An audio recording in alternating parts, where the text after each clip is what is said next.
शेतकरी बंधूंनो नमस्कार. मी अविनाश पुन्हा एकदा डाळिंब शेतीमधल्या अतिशय महत्त्वाच्या विषयामध्ये आपल्या सगळ्यांचं मनपूर्वक स्वागत. दर्शको, डाळिंब शेतीमध्ये काम करत असताना प्रत्येक वेळेला मला शेतकऱ्यांकडून विचारला जाणारा आणि माझ्या व्हिडिओच्या कमेंट बॉक्स मधला हमखास येणारा प्रश्न असा आहे की डाळिंबाचं क्षेत्र हे सातत्यानं वाढतंय. बरेच शेतकरी मला असं म्हणतात की साहेब, तुम्ही व्हिडिओ करता, यशोगाथा दाखवता, सक्सेस स्टोरी दाखवता, शेतकऱ्याला पैसे झालेले दाखवता, त्यामुळे कुठेतरी शेतकरी पुन्हा डाळिंबाकडे येतोय आणि मग एकाच क्षेत्रामध्ये जर सगळी लोक आली तर त्याचे दर पडतात. मध्यंतरी डाळिंबाचं क्षेत्र हे बऱ्यापैकी पिनहोल बोरर आणि मर रोगाने गेलं. अक्षरशः जे सांगोला डाळिंबाचा आगार समजलं जात होतं, आजनाळीसारखं गाव ज्यांना डाळिंबामुळे त्याला जगामध्ये प्रसिद्धी मिळाली होती, अशा गावामधनं डाळिंब हळूहळू हद्दपार होत होतं. अर्थात तिथं पुन्हा एकदा लागवडी व्हायला लागलेत. आणि असं असताना मग गुजरातचा काही भाग असेल किंवा आपल्याकडे पुन्हा एकदा डाळिंबाची नवी क्षेत्र ओपन झाली, नवीन लागवडी झाली. आणि मग बरेच शेतकरी जो प्रश्न विचारतात की मग एवढं मोठं डाळिंबाचं क्षेत्र वाढलंय तर उद्या डाळिंबाचे दर कसे राहतील. आणि खरं तर त्याच विषयावर बोलण्यासाठी मी आता छत्रपती संभाजीनगरमध्ये एका डाळिंबाच्या प्लॉटमध्ये निवांत झाडाखाली बसलोय. माझ्यासोबत शिवाजीराव गावटे, जे इथं श्री महालक्ष्मी ॲग्रो म्हणून इथं अतिशय चांगल्या पद्धतीने व्यवसाय बघतात. त्याच्याच पलीकडं MSc ॲग्री असलेले आणि डाळिंब शेतीमध्ये अतिशय चांगली प्रयोग, चांगली संशोधनं आणि चांगल्या पद्धतीचे प्लॉट शेतकऱ्यांच्या आणण्यासाठीची कन्सल्टिंग पाठीमागच्या 12-13 वर्षापासून करणारे गुणवंत गरड साहेब आपल्या सोबत आहेत. त्यांची स्वतःची डाळिंबाच्या मधली एक अतिशय चांगली कंपनी आहे. ह्या सगळ्या मान्यवरांना घेऊन बसण्याच्या पाठीमागचं हेच एक कारण आहे की डाळिंब शेतीचं पुढचं भवितव्य काय. आणि त्यापेक्षा महत्त्वाची गोष्ट म्हणजे जर डाळिंबाला इथं काय अडचणी येत असतील तर एक्सपोर्टिंग कसं करायचं, विशेषतः युरोपचं एक्सपोर्टिंग नेमकं कशा पद्धतीने केलं पाहिजे. शेतकऱ्याला जर इथले बाजार कमी पडत असतील किंवा तिथं तेवढे बाजारभाव मिळत नसतील तर त्यांना बाहेरचं मार्केट कशा पद्धतीने शोधलं केलं पाहिजे. त्यापेक्षा महत्त्वाचं म्हणजे त्या मार्केटला लागणारा माल कसा पिकवला पाहिजे, त्यासाठीचे जे वेगवेगळ्या पद्धतीची मानांकन आहेत किंवा तशा तपासण्या होतात तर त्याच्यामध्ये कशा पद्धतीनं आपण सक्सेस असलो पाहिजे किंवा त्याला पात्र कसं झालं पाहिजे, या विषयावर खरं तर आज आपण बोलणार आहोत. तुमच्या दोघांचंही अगदी मनापासून स्वागत.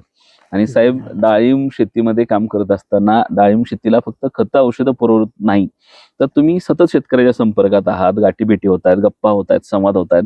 आज गरड साहेबांसारखी मंडळी तुमच्या सोबत पाठीमागच्या अनेक वर्ष काम करते. तर थोडंसं आमच्या शेतकऱ्यांना दिलासा म्हणा किंवा जागरूकता म्हणा किंवा त्यांना सूचना किंवा त्यांच्या मनामध्ये एक भीती आहे, ती भीती घालवण्यासाठी म्हणा. पण आजची ही चर्चा तुम्ही ते दिलखुलास बोलणं मला जास्त महत्त्वाचं वाटतंय. की पहिलाच प्रश्न आहे की का डाळिंबाचं क्षेत्र एवढ्या मोठ्या प्रमाणामध्ये वाढले, तर उद्या डाळिंब शेतीला भवितव्य आहे असं वाटतं? 100% आहे.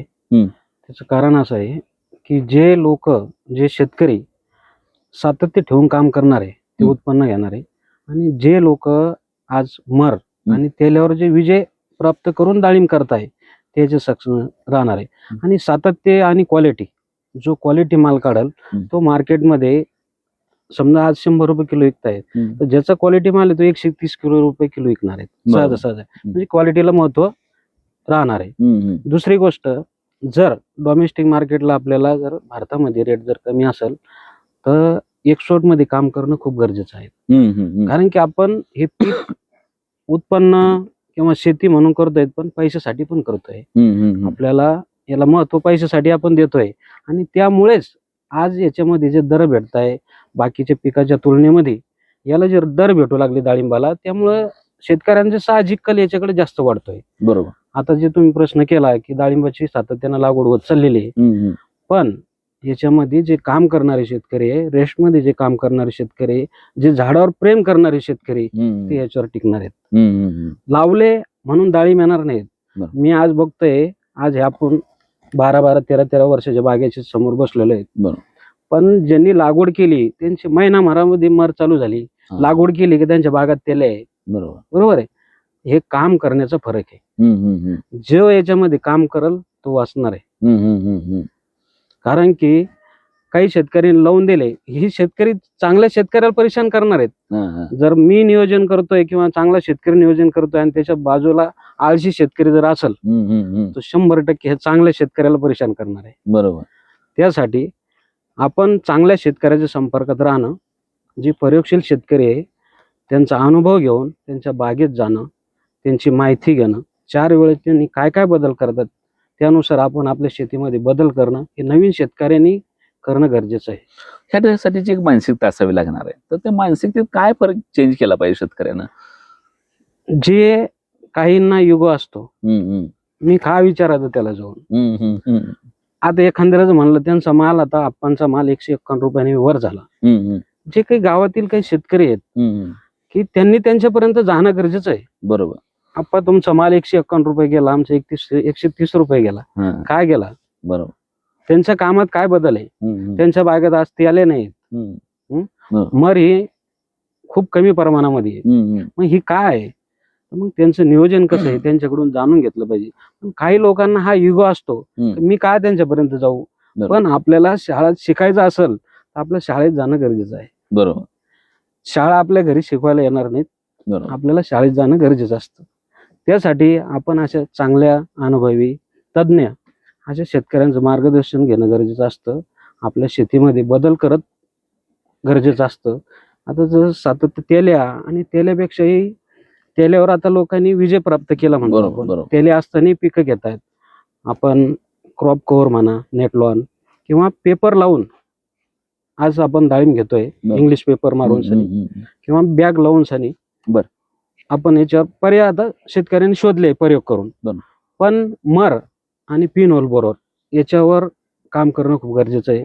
त्यासाठी प्रत्येक महिन्याला स्लरी म्हणा, बॅक्टेरियाच्या स्लऱ्या म्हणा किंवा रासायनिक बुरशीनाशक म्हणा, याच्या महिन्याला 4 महिन्याला आपल्या जसं जसं सोयीस्कर होईल त्या पद्धतीनं, आणि आमुष्याला खोडाचं धुणे पिन होल बोररसाठी हे जर आजपासून नियोजन केलं तर ते बागा वाचणार आहे. ज्या लागवड केलेल्या शेतकऱ्यांनी लागवडीपासून जर नियोजन ठेवलं, मेन निमॅटोड सुरुवातीपासून, आणि ज्या बुरश्या वाढ होते जमिनीमध्ये ज्याच्यामुळे मर येतो फ्युजिरियममुळं, हे जर कंट्रोल ठेवायचं तर तुम्हाला ड्रिचिंग हा सगळ्यात महत्वाचा पर्याय.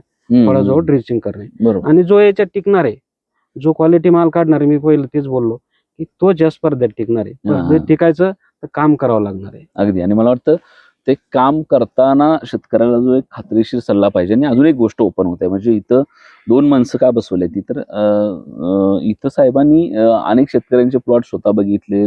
इथं आता आम्ही अवघड बनतो म्हणून आमच्या शेतकरी आप्पांच्या प्लॉटमध्ये आहे, तुम्ही माल बघताय काय पद्धतीची साईज आहे. आणि मग हे सगळं होत असताना थोडासा इगो बाजूला ठेवून आपण एकमेकांपाशी बसवून चांगली माहिती घेतली तर निश्चितपणाने शेतकऱ्याला त्याचा फायदा होऊ शकतो.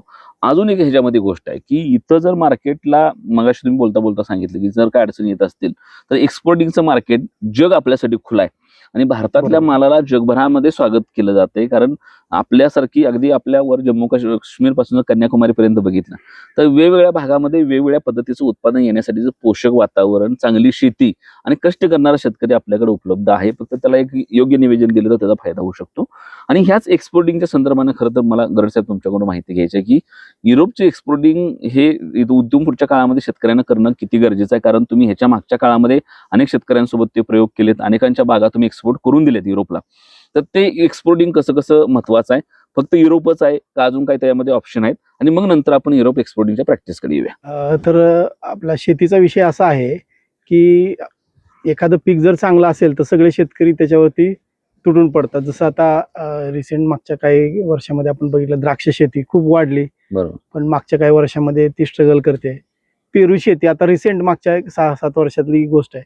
पेरू खूप मोठ्या प्रचंड प्रमाणात वाढलं, पण मागच्या 1 वर्ष 2 वर्षापासून त्याचे पण रेट डाऊन झाले. तसं डाळिंब शेती मागच्या 30 वर्षापासून ऐकतो की खूप क्षेत्र वाढते, पण असं त्याचं एखादंच वर्ष असं 10 वर्षातून एकदा येतं की थोडंसं रेटमध्ये अडचण येते. अदरवाईज वातावरणामुळे थोडं रेटमध्ये कमी जास्त प्रमाण येऊ शकतं.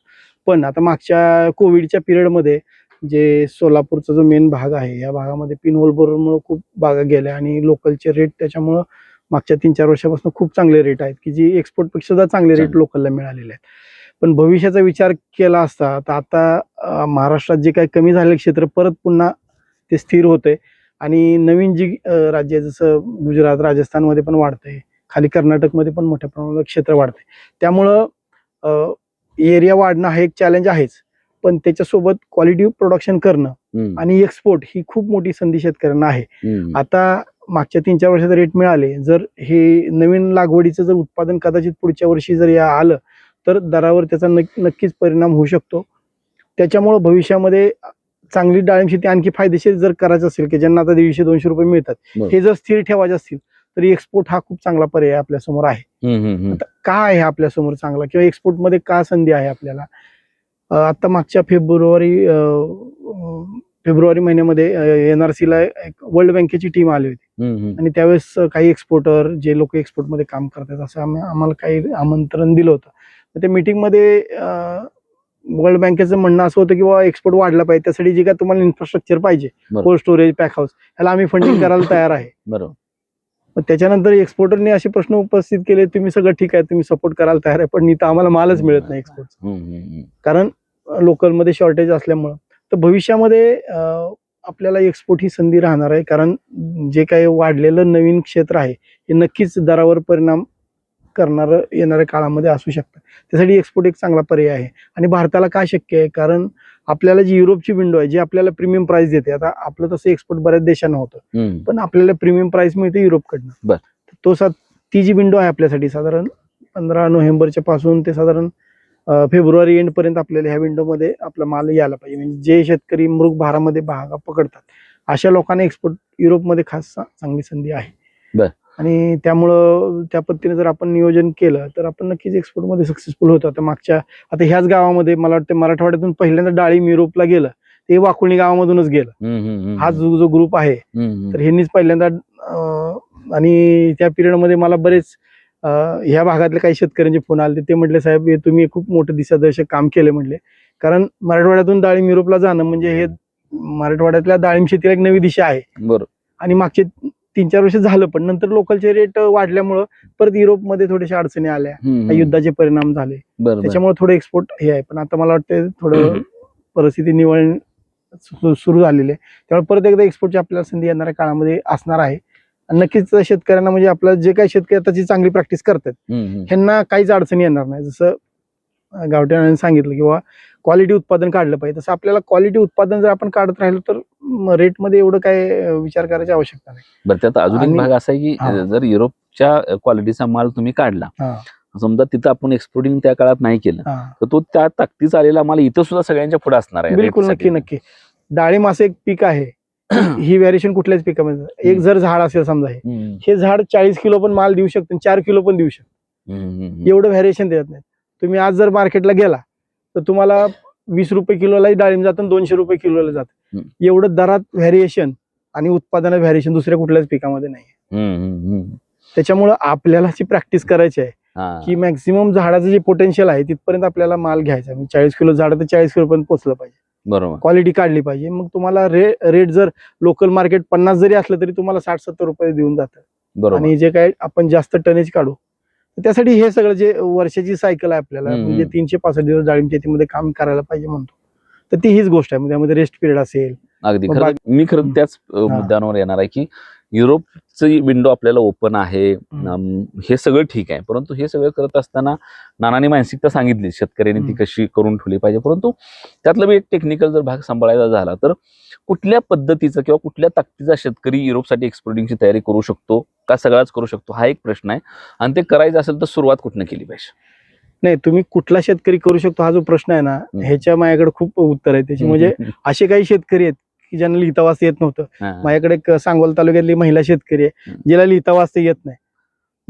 मी लिहून दिलेली चिठ्ठी दी दुकानदाराकडे जायची, ते औषध घेऊन यायची आणि ते करत होती. आणि तिचा ज्यावेळेस माल हार्वेस्टिंगला तयार झाला, एक्सपोर्टर ज्यावेळेस तिकडे गेले, त्याच्या गावामध्ये 4-5 शेतकऱ्यांनी युरोपची तयारी केली होती. 4-5 प्लॉट बघितले आणि त्यांचा माल बघितल्यानंतर ते म्हटले, मावशी म्हणले आम्हाला जी काही जेव्हा बागा बघितल्या तुमच्या गावातल्या सगळ्यात तुमची सुंदर बाग आहे म्हणले. त्यांचं शेड्यूल जेव्हा चेक केलं ते म्हणले ह्यांचं काय माहित नाही, म्हणले तुमचं 100% एक्सपोर्ट होणार. असं एक्सपोर्टरने त्यांना सॅम्पल काढायच्या अगोदरच शाश्वत दिली होती. नंतर तसंच झालं, फक्त त्यांचं एकटेच सॅम्पल पास झालं. आणि त्यामुळं ह्याच्यामध्ये एज्युकेशन बॅकग्राऊंड किंवा काही तशी अडचण नाही, फक्त करायची जिद्द पाहिजे.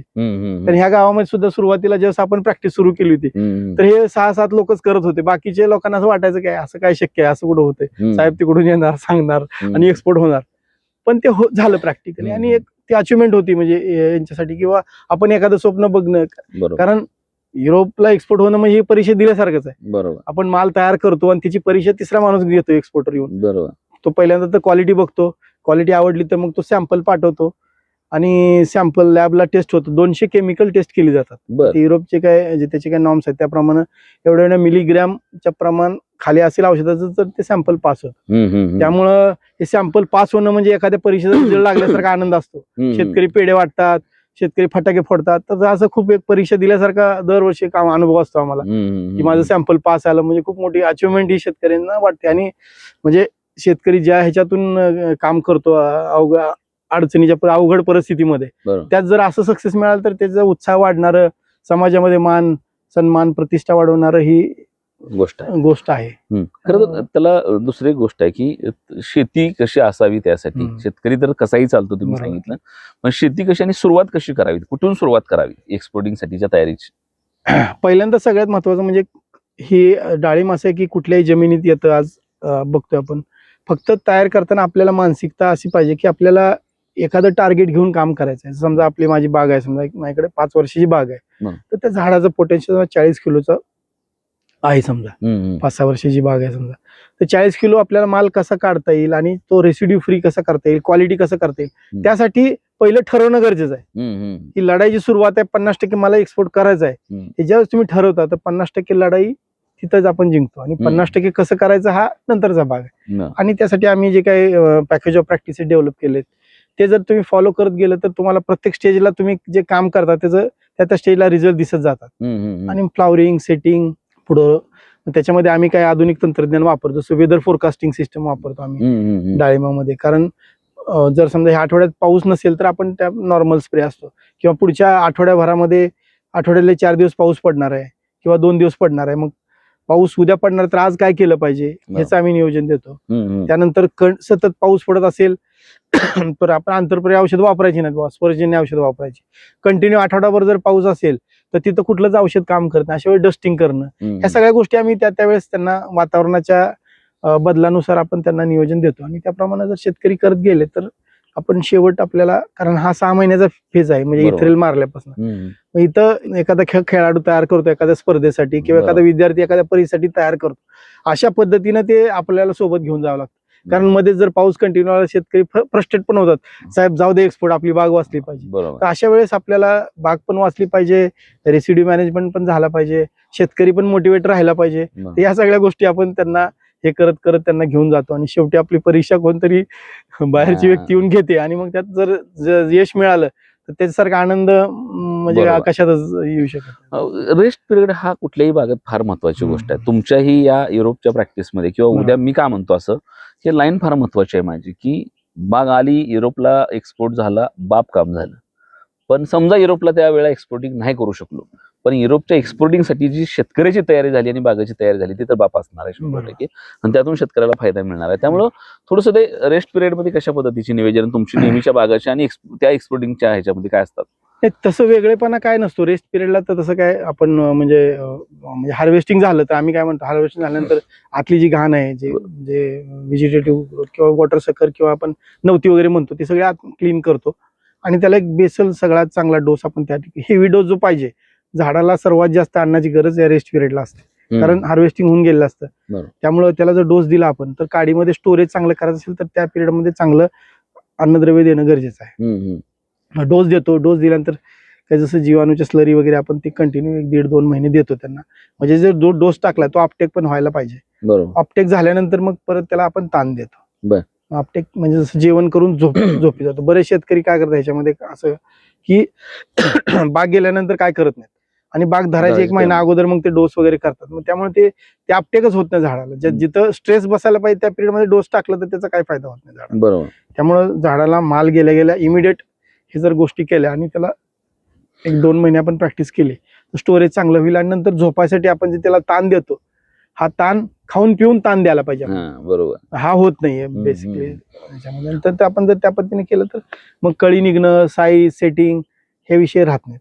आणि माझा अनुभव आहे की मी पहिलं असं होतं की एक्सपोर्ट करायच्या अगोदर असं शेतकऱ्याचं एक टार्गेट असायचं की माझा माल तेल्या आला नाही पाहिजे. हा एक बरेच वर्ष शेतकऱ्याचं टार्गेट असायचं आमच्या भागामध्ये की बा आपल्याकडे तेल्या आलं नाही पाहिजे. तर तेल्या आलं नाही पाहिजे म्हणून सगळी कामं करत होतो. बरोबर. क्वालिटी प्रोडक्शन करायचं म्हणून कोण टार्गेट करत नाही. बरोबर. पण जसं एक्सपोर्टचं आलं, जसं त्यांना कळालं की बाबा माझा एका शेतकऱ्याचा 80% एक्सपोर्ट झाला, बरोबर. कोणा 70% झाला, कोणाचा 50% झाला, हम्म. त्यांच्या शेतकऱ्यांमध्ये जागरूकता आली की आपण क्वालिटी प्रोडक्शन कडे गेलं पाहिजे. बरोबर. आणि मग ज्यावेळेस टार्गेट आपलं क्वालिटी प्रोडक्शन आलं, त्यावेळेस हे तेल्या किंवा हे जे विषय आहेत हे मागं पडत गेले. बरोबर. आणि आपण जसं त्याच्यामध्ये प्रोडक्शनची जे काय आपले पॅरामीटर आम्ही सेट केले आणि त्याप्रमाणे आपण काम करत गेलो, तसं मग तेल्याचा विषय फार गौण होत गेला. आणि मग ते क्वालिटीवर काम केल्यामुळे झाडं हेल्दी राहिली की पुढे तेल्याचा आणि एवढं काही कधी त्रास आम्हाला जाणवला नाही. बर.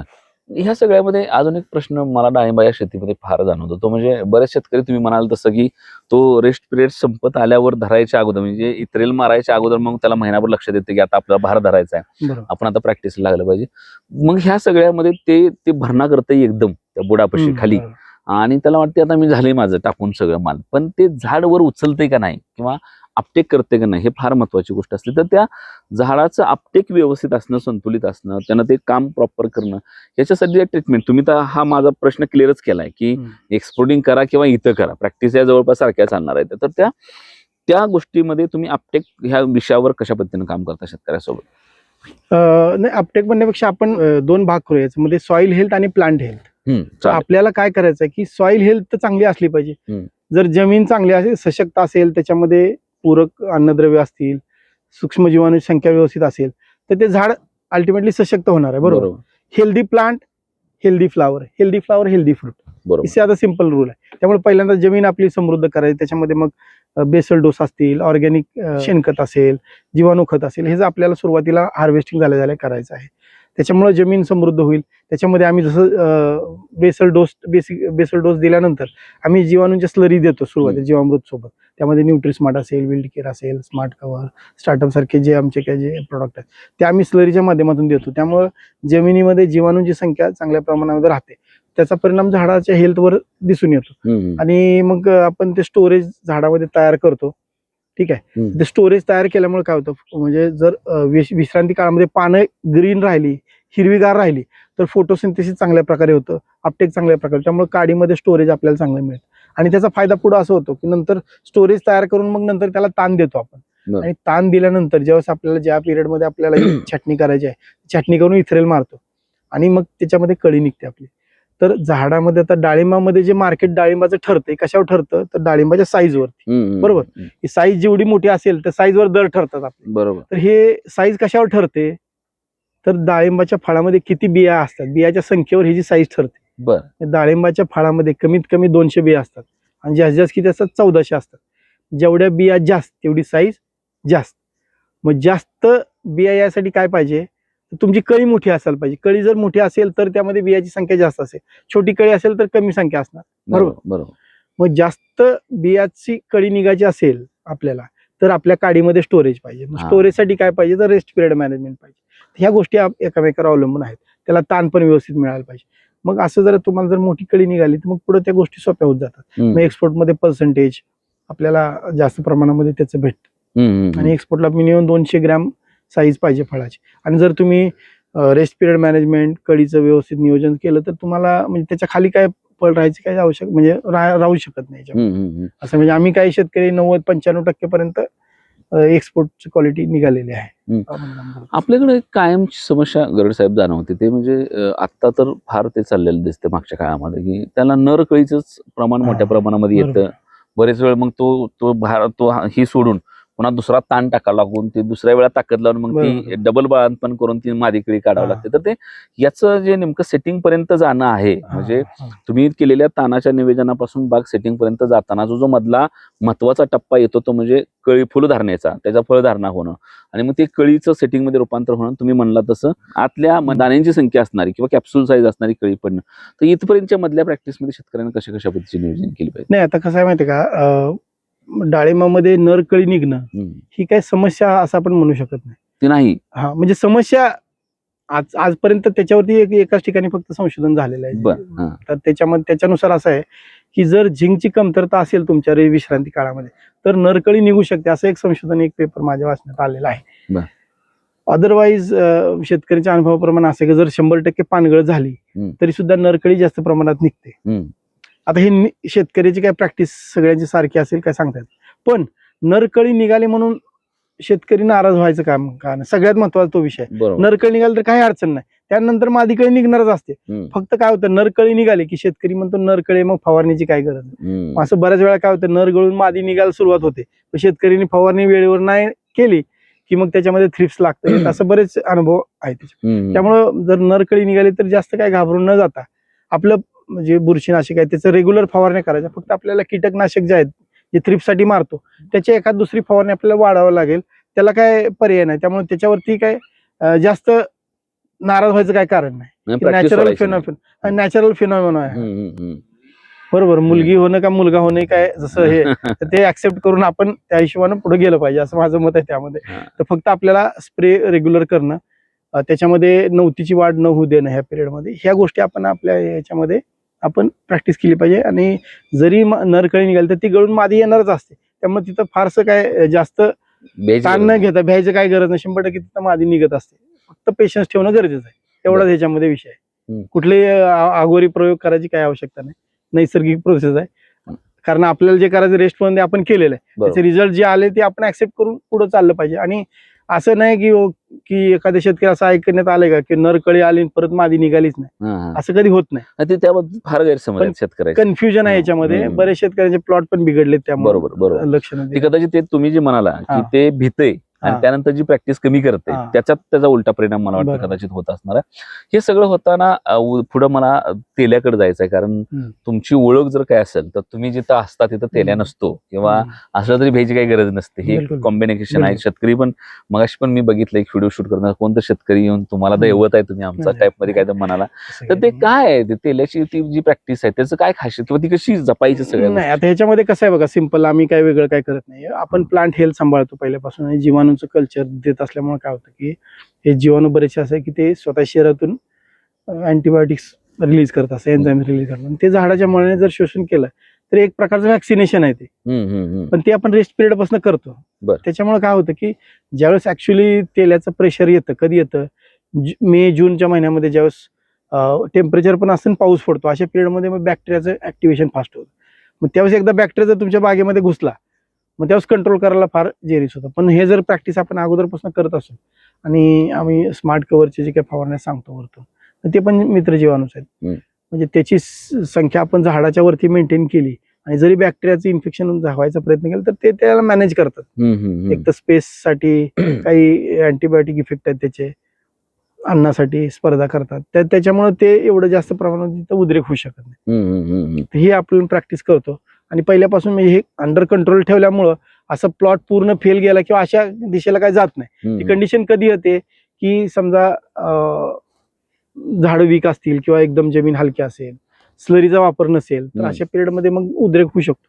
अदरवाईज जर आपण हे पहिल्यापासून रेस्ट पिरियड पासून जर आपण हे सगळं करत गेलो तर तेलाचा उद्रेक होईल असं किंवा इकॉनॉमिकल लॉस होईल असं एवढं काय म्हणजे असं आमच्या याच्यामध्ये काय आलेलं नाही. फार रेअर एका दुसऱ्या प्लॉटमध्ये घडलं आहे ते, पण एवढं ते हे नाही. पण आपण जर प्रॅक्टिस केली तर आपण हे मॅनेज करू शकतो.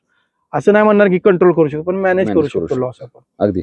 अजून एक डाळिंबाच्या बाबतीमधला समज गैरसमज किंवा वस्तुस्थिती, आता हे तुम्ही सांगा काय आहे की त्याच्यामधला एक प्रश्न पुढे असा आहे की डाळिंबाला एक अमुक प्रकारची जमीन असली पाहिजे असं एक म्हणणं असतं. आपण हे अवघड बंधूंचं बघतोय की पूर्ण 50-60 फूट खाली धर नसलेली काळी भोर अशी जमीन आहे, बरोबर. आणि तरी पण कुठेही कुठल्याही पद्धतीचे अटॅक नाहीत, झाडं अतिशय सुस्थितीमध्ये आहेत.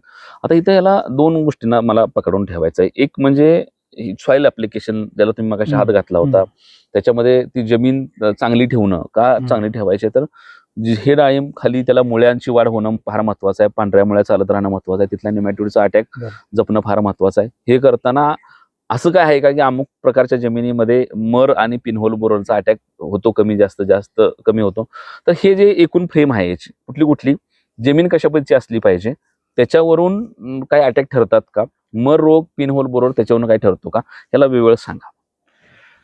नाही, आता पिनहोल बोरर जे आलं होतं मागच्या म्हणजे कोविडच्या पिरियडमध्ये खास करून, तर कंटिन्यू पाऊस 2-3 वर्ष राहिल्यामुळे त्या किडीला कंजेनल क्लायमेट मिळालं, त्यामुळे ते उद्रेक झाला त्याचा. आणि एकदम सांगोला, माळशिरस, मंगळवेढा, पंढरपूर या परिसरामध्ये जवळजवळ क्षेत्र जास्त असल्यामुळे त्याचा आउटब्रेक झाला आणि मोठ्या प्रमाणामध्ये बागांचं नुकसान झालं त्या ठिकाणी, म्हणजे बागा उद्ध्वस्त झाल्या.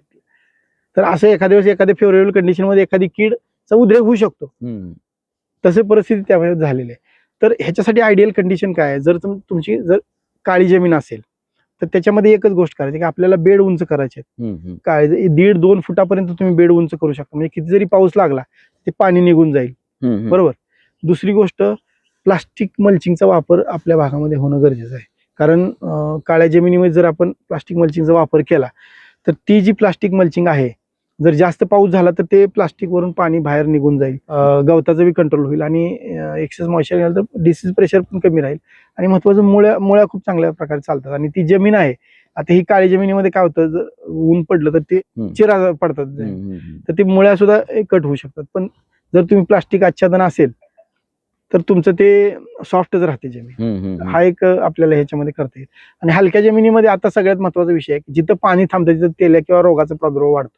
त्यामुळं ज्यांना नवीन बागा लावायचे त्यांनी पहिल्यांदा जमीन लेवल करण्यापेक्षा बेड करून घेणं गरजेचं आहे. 1.5-2 फुटाचे बेड, 1.5 ते 2 फूट उंचीचे बेड करणं आणि पाणी एक साईडला आपलं कसं जाईल अशा हिशोबानं नियोजन करणं गरजेचं आहे. ते जर आपण करू शकलो तर मग ऍडव्हर्स कंडिशन ज्यावेळेस कंटिन्यू पाऊस असतो त्या अशा पिरियडमध्ये मग आपल्याला जास्त काही अडचणी येत नाही. जेवढा बेड तुमचा उंच राहील तेवढं हे प्रॉब्लेम आपण कमी करू शकतो. आता खरं तर याच्यामध्ये इतकं प्रत्येक गोष्ट इतकी लहान लहान आहे, बोलल तितकं कमी आहे. पुन्हा एक्सपोर्टिंग कडे येतो. एखादा प्लॉट एक्सपोर्टिंगला पास होतो आणि होत नाही, ह्याच्यात काय परीक्षा असते आणि कुठले काय परिणाम करतात घटक? बरोबर. आता ह्याच्यामध्ये 3-4 क्रायटेरिया आहेत. म्हणजे एक तर पहिल्यांदा त्याची क्वालिटी पाहिजे, म्हणजे फळं एक्सपोर्ट दर्जाची पाहिजे, बाहेरून एक्सटर्नल.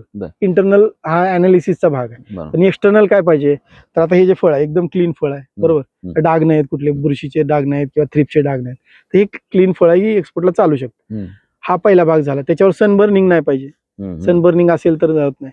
थ्रिप्सचा 2 याच्यावरती डाग नाही पाहिजे किंवा बुरशीचे कुठलेही डाग नाही पाहिजे, तेलाचे डाग नाही पाहिजे. हा एक्सटर्नल झाला. आणि इंटरनल जो भाग आहे मग हे लॅबला आपण टेस्टिंगला देतो, तर ते मग लॅबमध्ये 200 केमिकल टेस्ट केली जातात. जी काय युरोपियन कंट्री संघाने जी काय नॉर्म ठरवून दिली की एवढे ह्या केमिकलचं इतकी MRL व्हॅल्यू पाहिजे, एवढे 1 किलोमध्ये एवढं मिलीग्रॅम पर्यंत हे चालू शकतं केमिकल, असं 200 केमिकल टेस्ट होतात. आणि मग त्यानंतर हे या 2 गोष्टी आहेत त्याच्यामध्ये, एक्सटर्नल आणि इंटरनल. दोनच गोष्टी आहेत. ह्याच्यामध्ये अजून एक फार चर्चा डाळिंबामध्ये सध्या होती, जे तुम्ही आता ते केमिकल आणि ते औषध रेसिड्यू फ्री वगैरे गोष्टी सांगितल्या, म्हणून की ऑर्गॅनिक कडे चला असा एक फार मोठा वर्ग आता सध्या तयार होतोय. किंवा औषधांच्या फवारण्या करताना केमिकल मधनं जमीन नापीक व्हायला लागली, पुढच्या पिढीला देताना शेत चांगलं देऊया, खाणाऱ्या वर्गाला आपण पाप नको करायला शेतकरी म्हणतात. बऱ्याच शेतकऱ्याचं म्हणणं असतं की अरे बाबा आम्ही काही 100% ऑर्गॅनिक केलं तर उत्पन्न कसं निघायचं, थोडंफार केमिकल केलं पाहिजे. तर हा जो सध्या सगळा फेनॉमिना चालू आहे, हा जो फ्रेम सध्या तयार होत आहे, कसं करायचं या फ्रेमचं, काय म्हणणं आहे? काय म्हणणं आहे? नाही, ह्याच्यामध्ये माझं एवढंच म्हणणं आहे की ऑर्गॅनिक ही म्हणजे शेतकऱ्या दृष्टीनं किंवा कंझ्युमरच्या दृष्टीनं दिशाभूल करणारी संकल्पना आहे असं माझं मत आहे. कारण आज जगातला सर्वात प्रगत देश अमेरिकेमध्ये मागच्या काही वर्षापूर्वी एक सर्वे आला होता की जिथं जे ऑर्गॅनिक मार्ट म्हणून तिथं जे फळं भाजीपाला विकला जातो ह्याचं त्यांनी अनालिसिस केलं. त्याच्यामध्ये त्यांना 70-80% फळामध्ये रेसिड्यू सापडले, बरोबर.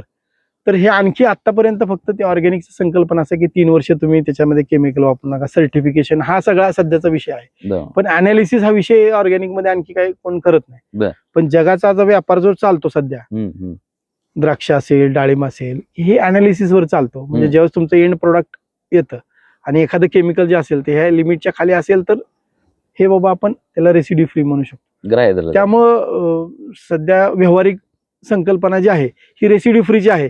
ऑर्गॅनिकची व्यावहारिकता आणखी काही सिद्ध झालेली नाहीये, शेतकऱ्याला बी नाही झाली आणि कंझ्युमरला बी सिद्ध झालेली नाहीये. म्हणजे शेतकरी ऑर्गॅनिक करू त्याला मार्केटच नाहीये. आज बरेच वेळा पंढरपूरला कृषी प्रदर्शन असतं आणि कृषी प्रदर्शनामध्ये ते स्टॉल असतात ऑर्गॅनिक डाळिंब म्हणून, ते डाळिंब कोणच घेत नाही, कारण त्याच्यामध्ये डाग असतात, त्याला साईज नसते, अट्रॅक्टिव्ह पणा नसतो. हे ऑर्गॅनिक मध्ये आहे आपल्या भागामध्ये आपण बघितलं. त्यामुळे ऑर्गॅनिकची त्याचं काय स्ट्रक्चर बी नाहीये आणि त्याचं कुठं बाजारपेठ बी नाही. मग काय ऑर्गॅनिकला, म्हणजे असं शेतकऱ्याच्या दृष्टिकोनातून मी ऑर्गॅनिकच्या भरोश्यावर केलं तर उद्या मला रेटच नाही मिळाला तर, बरोबर. मग आपल्याला रेसिड्यू फ्री ही जगमान्य संकल्पना आहे, सगळं जगाचा व्यवहार आहे तसा ह्याच्यावर चालतो आणि अनालिसिस बेस आहे, बरोबर. तुम्हाला जर एखादं केमिकल सेफ असेल ते असायला हरकत नाही आणि शेतकऱ्याला कमर्शियली व्हायबल आहे, बरोबर. लोकलला जर समजा 100 रुपये मिळत असतील आणि रेसिड्यू फ्री केलं तर 125-150 रुपये मिळत असेल तर का नाही गेलं पाहिजे म्हणजे हे त्याच्यामुळं ऑर्गॅनिक ही सध्या दिशाभूलच मोठ्या प्रमाणामध्ये आहे. त्याच्यावरती काय स्ट्रक्चर नाहीये, ना शेतकऱ्यांच्या लेवलला नाहीये, ना गव्हर्नमेंटच्या लेवलला नाहीये, ना कंझ्युमरच्या लेवलला. आणखी तर त्याचं काही हे झालेलं नाही. आज शेवटचा प्रश्न असा आहे की हा व्हिडिओ समजा आमचे अनेक डाळिंब उत्पादक शेतकरी आहेत जे मला नेहमी फॉलो करतात, मला बरोबर. बघतात, त्यांनी समजा एक्सपोर्टिंगच्या दृष्टीने विचार केलाच किंवा चांगली प्रॅक्टिस केली, तेल्यामुक्त प्लॉट त्यांनी आणायचा ठरवला, सॉइल अप्लिकेशनला चांगलं महत्व दिलं, जमीन चांगली राहावी ह्याला केलं आणि वाटलं की बाबा गरड साहेब आम्हाला चांगलं बोलतायत या व्हिडिओमध्ये, त्यांचं मार्गदर्शन आम्हाला मिळालं पाहिजे. तर हे जे सध्या तुमचं स्मार्ट ॲग्री म्हणून जो तुम्ही आता कंपनी काम करते किंवा तुम्ही काम करता मागच्या अनेक वर्ष झालं डाळिंब शेतीमध्ये, तर हे कसं शेतकऱ्यासोबतचं कनेक्शन आहे आणि उद्या समजा व्हिडिओ बघून तुम्हाला कॉल केला, कॉन्टॅक्ट झाला, आमच्यासोबत काम करायचं, तर ते कसं शक्य होतंय तुमच्यासोबत? नाही आमचं आता इथं सुद्धा आम्ही आलो ना, आमचं असं म्हणणं आहे की तुम्ही ग्रुपमध्ये एकत्र या, मग आम्ही तुम्हाला पूर्ण सगळं एंड टू एंड वर्षभराचं नियोजन आम्ही तुम्हाला देतो. शक्य असेल मी स्वतः येतोच आणि आमची टीम मेंबर पण आम्ही त्या ठिकाणी अपॉइंट करू शकतो. पण ग्रुप असेल तर हे गोष्टी शक्य आहेत. कारण कसं शेतकरी जर समजा उद्या एक्सपोर्ट करायचं ठरलं आपण, ते एकटा शेतकरी तसं कन्फ्युज होऊ शकतो. पण असं ग्रुप असेल तर ते व्यवस्थित एंड टू एंड आपण त्यांना घेऊन जाऊ शकतो. एक व्यापाऱ्याला पण आपल्याला इथं आणता येतं. आता एक्सपोर्टर जे आहेत सध्या सगळ्यांना आम्ही माल देतो आणि आमचं कुठलाही त्यामध्ये कमर्शियल इंटरेस्ट नाही. आज आम्हाला वाटलं की कारण माझ्या शेतकऱ्यांनी एवढा माल तयार केला, मला सगळ्यांचा माल जाणं लय महत्वाचं असतं. बरोबर. म्हणजे माझ्या शेतकऱ्याला कुठल्याला रेट सर्वात जास्त मिळाला ते आमचं अचिव्हमेंट असतं. बरोबर. त्याच्यामुळं आमचं असं म्हणणं की ग्रुप जर असेल, शेतकऱ्यांचा ग्रुप केले 8-10 शेतकरी, तर आम्ही त्यांना सर्व्हिस देऊ शकतो, काय अडचण नाही. आणि त्यांना पूर्ण एंड टू एंड आम्ही एक्सपोर्ट पर्यंत घेऊन जाऊ शकतो. एक्सपोर्टर पण तुम्ही आणायचे आमची जवळ, म्हणजे आम्ही तिथपर्यंत पोच करतो. कारण एक्सपोर्टरला पण माल पाहिजे, तो माल मिळत नाही. आणि आम्ही त्यांना सगळं पूर्ण डॉक्युमेंटेशनला पण सपोर्ट करतो शेतकऱ्यांना. एक्सपोर्टरला ते शेतापर्यंत पोहोचवायची पण पर्यंत आम्ही मदत करतो. आणि खरं तर हे जर सहकार्य एकमेकाला झालं, मधी नाना येते जे अतिशय चांगल्या सुविधेसहित मार्केटमध्ये आहेत, तुम्ही आहात, मी चॅनलच्या माध्यमातून काम करतोय. आज आपण अवघड बिंदूंच्या शेतामध्ये बसलोय, अलीकडं बसलेत ते शेतकरी सुद्धा. हे एक मला वाटतं चेन आहे, हे एकमेकावर डिपेंड असलेल्या गोष्टी आहेत. तुम्ही, मी, शेतकरी, आपण सगळेजण एकमेकाला लागतो, आवश्यक असे घटक आहोत. आणि त्यांनी जर एकमेकांनी प्रामाणिकपणानं काम केलं, मला वाटतं आपण एक चांगला रिझल्ट आणू शकतो. युरोपच्या एक्सपोर्टिंगच्या संदर्भानं बोलत असताना काही प्रश्न आपण गुणवंत गरड साहेबांना इथल्या प्रॅक्टिसमधले देखील विचारले, जे रोजचे सामान्य आहेत, महत्वाचे आहेत. आणि ह्या सगळ्या प्रश्नांची उत्तर घेत असताना ते त्यांचं सगळ्यात जास्त जर फोकस कुठे असेल तर तो त्यांचा फोकस रेस्ट पिरियडमध्ये आहे. रेस्ट पिरियडमध्ये त्यांची जमिनीचं अप्लिकेशन त्यांनी 2 वाक्य सेपरेट केलेत की एक जमीन आणि एक झाड. ह्या 2 गोष्टी जर नीटनेटक्या जपल्या तर शेतकऱ्याच्या हातामध्ये बऱ्याच गोष्टी ह्या निश्चितपणानं येणार आहेत. त्यांची जी प्रॅक्टिस शेतकऱ्यांसोबत चालते ती कशी चालते ते त्यांनी सांगितलं. ग्रुप तुमचा झाला तर एक्सपोर्टिंगसाठी ते तुम्हाला डायरेक्ट मदत देखील करू शकतात, कारण ग्रुपनं शेती करणं तुलनेनं सोपं आहे, तुमची मानसिकता राहू शकते, प्लस त्यांना पोहोचणं तुमच्यापर्यंत सोपं आहे. आणि ह्या सगळ्या गोष्टींना घेऊन जर आपण पुढे गेलो तर आज डाळिंबाचं क्षेत्र वाढते म्हणून भ्यायची गरज नाही. मगाशी नानांनी सांगितलं की डाळिंबाचं क्षेत्र किती जरी वाढलं तरी देखील चांगल्या प्रॅक्टिसला आणि चांगल्या मालाला बाजारामध्ये किंमत आहेच. आणि ती चांगली प्रॅक्टिस करायची असेल तर अशी काही चांगली माणसं तुमच्या सोबत असणार आहेत, असायला हवीत. त्यांचे नंबर आम्ही कॉन्टॅक्ट नंबर खाली व्हिडिओमध्ये देतो, तुम्ही ते घ्या. आणि आजचा हा व्हिडिओ, ही माहिती तुम्हाला कशी वाटली ही निश्चितपणानं आम्हाला कळवा. आणि अशा डाळिंब क्षेत्रातले किंवा एकूण शेतीमधले व्हिडिओ पाहण्यासाठी आमच्या महाराष्ट्र माझाशी जोडून राहा. तुम्ही दोघांनी आम्हाला वेळ दिला त्याबद्दल धन्यवाद.